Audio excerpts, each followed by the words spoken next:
Halo guys, selamat datang di channel Juragan Film.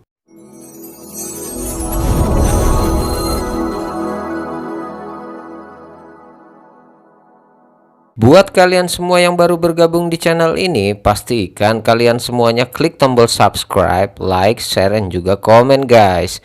Dan buat kalian semua yang udah subscribe, saya ucapkan banyak terima kasih dan semoga rezeki kalian semakin lancar. Di video kali ini, kita akan membahas alur cerita film yang berjudul Pokoknya Beres. Dan tanpa banyak bacot lagi, kita langsung ke videonya aja ya guys. Let's go! Awal kisah kita mulai langsung dari TKP. Cerita diawali saat diadakannya sepak bola wanita antar RT.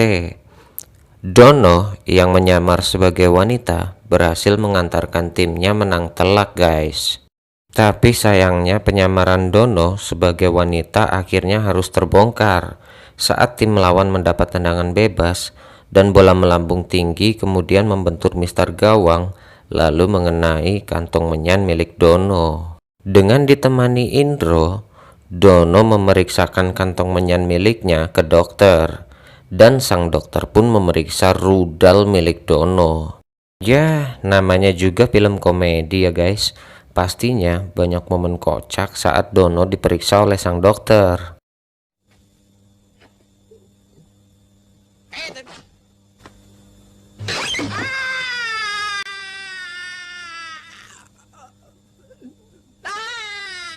Setibanya di rumah, Dono memperlihatkan kepandaian memasaknya di depan Anita dan Marina. Dan lagi-lagi momen kocak terjadi guys. Kemampuannya dari caranya memecahkan telur. Coba. Lihat. Nih, lihat. Nih, lihat. Scene berpindah kepada Pak Us yang sedang memperbaiki bel rumahnya. Indro yang kebetulan lewat tak kuasa menahan dirinya untuk mengerjai Pak Us. Dia pun langsung memencet bel yang sedang diperbaiki, yang membuat Pak Us terjatuh seketika. Saat Pak Us terjatuh, Indro pun masih sempat-sempatnya mengisengi Pak Us dengan berpura-pura hendak menolongnya. Setelah selesai memperbaikinya, Pak Us langsung mencoba bel tersebut, yang ternyata mengundang perhatian Dono dan kawan-kawan. Bel tersebut memang berhasil berbunyi guys. Akan tetapi bunyinya tak kunjung berhenti. Pak Us yang tidak ingin malu di hadapan anak kos dengan segera melepaskan bel tersebut. Scene berpindah kepada Kasino yang di film ini dia berperan sebagai tukang bohong guys. Dimana ia sedang merayu cewek dengan jurus tipu menipunya. Tak lama kemudian datanglah Indro. Dan Kasino pun langsung memperkenalkan cewek tersebut kepada Indro. Oh iya guys, di film ini Indro selalu menjadi biang dari sebuah masalah untuk kawan-kawannya. Kasino yang mengaku sebagai produser harus merasa malu lantaran Indro bilang kepada cewek tersebut bahwa Kasino adalah sutradara bertangan dingin guys. Dan cewek itu pun kecewa lalu pergi meninggalkan mereka. Di momen kali ini, Indro harus benar-benar memutar otaknya guys, karena ternyata ia memiliki banyak kekasih. Dia ada janji dengan cewek barunya, sedangkan cewek yang lain juga ingin menemuinya di saat yang bersamaan. Dan tak lama kemudian, cewek barunya pun datang guys. Mereka berdua menikmati makan malam yang sangat romantis. Dan setelah puas makan malam, Indro berencana mengajak cewek barunya untuk ritual ajab-ajab guys. Tapi rencananya tak semulus yang dibayangkan. Secara mengejutkan, cewek lamanya yang bernama Mia datang dengan membawa mie ayam kesukaan Indro. Indro yang kepergok sedang berduaan dengan cewek lain berusaha mencari alasan untuk mengakali Mia. Tapi Mia tak banyak bicara dan langsung menumpahkan mie ayam ke kepala Indro. Scene berpindah kepada Kasino yang lagi-lagi berusaha merayu cewek dengan jurus tipu menipunya. Kali ini Kasino mengaku sebagai dokter. Hingga datanglah si pembuat masalah yang tidak lain dan tidak bukan adalah Indro. Dan Kasino pun langsung memperkenalkan Indro dengan cewek tersebut. Sampai akhirnya Indro bilang ke cewek tersebut bahwa Kasino adalah seorang produser yang lagi dan lagi membuat si cewek pergi untuk sekian kalinya, guys. Cerita berpindah kepada Dono dan Marina yang sepertinya di momen ini mereka salah paham atau miskomunikasi dengan Anita, guys. Dono dan Marina tidak menemukan Anita di dalam kamarnya dan langsung berpikir bahwa Anita telah menjadi korban penculikan. Dugaan mereka diperkuat dengan ditemukannya hak sepatu milik Anita yang terlepas, cerutu, dan juga korek api yang menurut mereka milik si penculik. Akhirnya mereka pun berbagi tugas untuk mencari keberadaan Anita. Kasino mencari Anita di restoran tempat di mana mereka biasa makan bersama.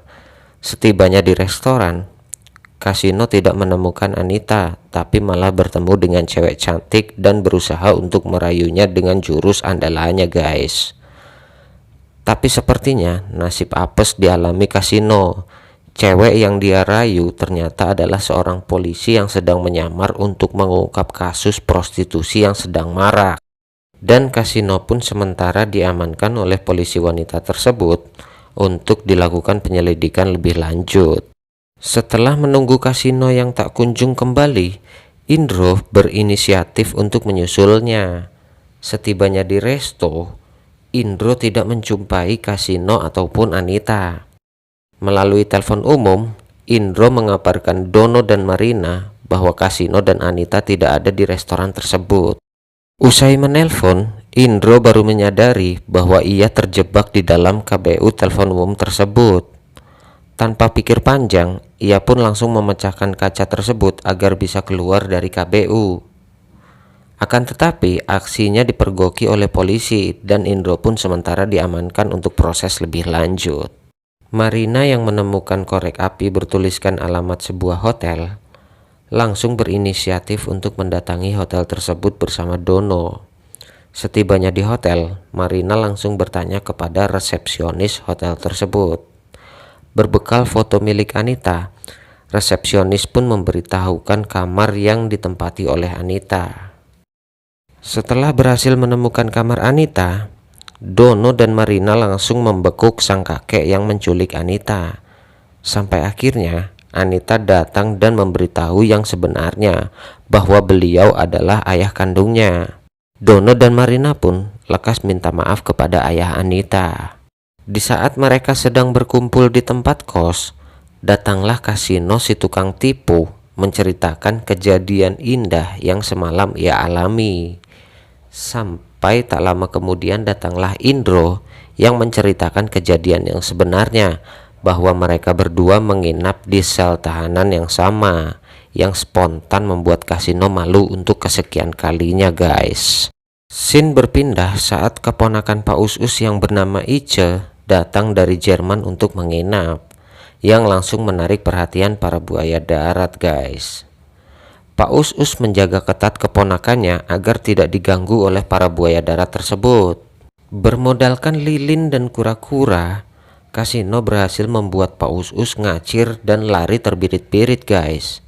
Setelah berhasil menemui Ice dan sedikit bercakap-cakap, pantat Kasino malah terbakar oleh lilin yang ia nyalakan di atas punggung kura-kura.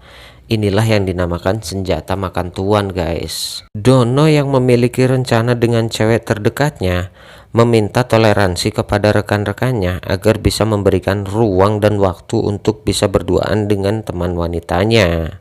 Tak lama kemudian, wanita yang dinanti-nantikan Dono pun datang, guys.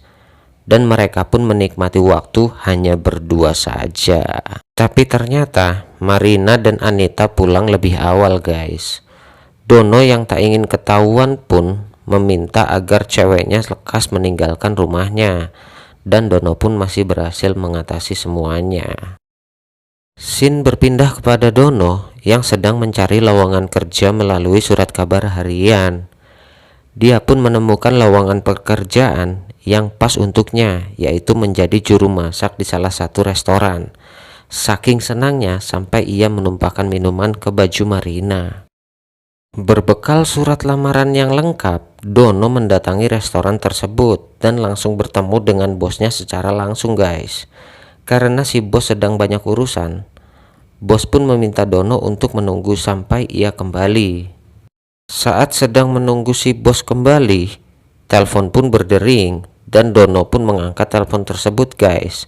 Yang menelpon ternyata adalah seseorang yang menarik kembali surat lamaran pekerjaannya karena ada urusan keluar kota. Saat si bos datang dan langsung bertanya nama, Dono malah memberitahu nama orang yang menelpon tadi guys, yang membuat si bos mengira bahwa Dono adalah Robert Davis Caniago.